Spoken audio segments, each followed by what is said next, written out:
মহামান্য supreme court আমাদের ভারতবর্ষের শীর্ষ আদালতের সামনে আমরা দাঁড়িয়ে আছি। আমরা ওয়েস্ট বেঙ্গল ডিএলএড পরিবার থেকে 2022 প্রাথমিক টেট উত্তীর্ণ ঐক্যমঞ্চের পক্ষ থেকে আমরা আজ দিল্লি এসেছি। আমরা আমাদের আইনি লড়াইয়ের 23 জেলার পক্ষ থেকে 23 জেলা যেভাবে সাহায্য করেছে তার প্রেক্ষিতে একমাত্র ওয়েস্ট বেঙ্গল থেকে আমরাই কিন্তু আজকে এসেছি সুপ্রিম কোর্টে। আমরা ট্রেনে কত কষ্ট এসেছি, ইতিমধ্যে একটা ছবি ভাইরাল হয়েছে, আপনারা জানেন যে কত কষ্ট করে ট্রেনে আমরা এসেছি এবং সারাটা রাত ঘুম হয়নি। সেই অবস্থায় কিন্তু আমরা আজকে কলকাতা থেকে আজ আমরা দিল্লিতে এসে আমাদের শুনানিটা শুনলাম। খুব পজিটিভ শুনানি হয়েছে। তো মেন কথা হচ্ছে যেটা আমাদের ওয়েস্ট বেঙ্গল থেকে একমাত্র টেট কোয়ালিফাই যারা অ্যাডভোকেট দিয়েছে তারা কিন্তু আমরা। তো আমি বলতে চাইছি যে আগামী 10 তারিখে কিন্তু আগামী সোমবারে কিন্তু আবার মামলাটা আসছে। আশা করছি ফাইনাল রায়টা কিন্তু আমরা ওই দিন পেয়ে যাব। হ্যাঁ, ফাইনাল রায় পেয়ে গেলে আমরা কিন্তু আমাদের টেট পাস যারা বিএড আছে তাদেরকে বাতিল করতে পারবো। এটুকুই বলার। আমরা আমাদের লড়াই চালিয়ে যাচ্ছে আইনি পথে, আপনারা জানেন, দেখছেন। তো এটুকু বলার, আমরা ফান্ডিংটা দিন। ফান্ডিং না দিলে কিন্তু আমরা আমাদের যে কথা পরবর্তী যে আইনি পথ আমরা কিন্তু জিততে পারবো না। এটুকুই বলার এবং রাতে ডিটেলসটা জানিয়ে দিচ্ছি। হ্যাঁ, সুস্থ আছি, মোটামুটি সুস্থ আছি। লড়াই চালিয়ে যাচ্ছি 23 জেলার জন্য। কি কষ্ট করে আজকে আসতে হয়েছে আমাদের। হঠাৎ টিকিট কেটে হঠাৎ বেরিয়ে আসলাম, বাথরুমের পাশে শুয়ে শুয়ে চলে আসলাম।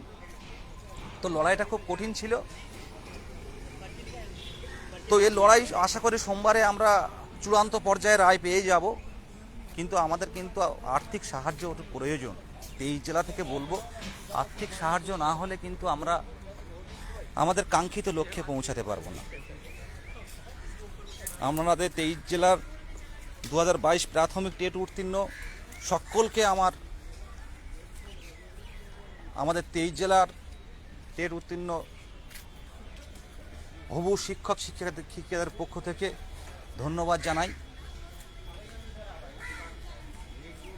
আজকে দিল্লির এই শীর্ষ আদালতে একমাত্র আসতে পেরেছি আপনাদের জন্য। আর এই আপনাদের কষ্ট, আপনাদের পরিশ্রম বিফলে যাবে না। আশা রাখছি সোমবার আমরা কিন্তু ফাইনাল রায় পেয়ে যাব। কারণ আপনারা জানেন যে বিচারপতি অনুরুদ্ধ স্যার মহাশয় কিন্তু সোমবার এই রায়টা দিয়েই কিন্তু রিটায়ার হবেন। তো আশা রাখছি সোমবারে কিন্তু আমরা আমাদের ফাইনাল জাজমেন্ট পেয়ে যাব। তো আর বিস্তারিত বিষয়গুলো এখানে বলবো না, তার একটাই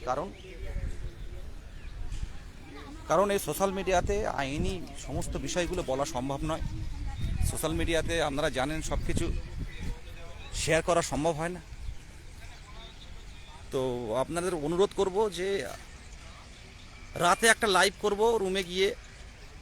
সেই লাইভটা আপনারা সবাই শুনবেন। সেই লাইভটায় অনেক কিছু থাকবে। হ্যাঁ, আমরা খাওয়া দাওয়া এখনও করিনি, এবার খাওয়া দাওয়া করব। তো এটুকু বলার,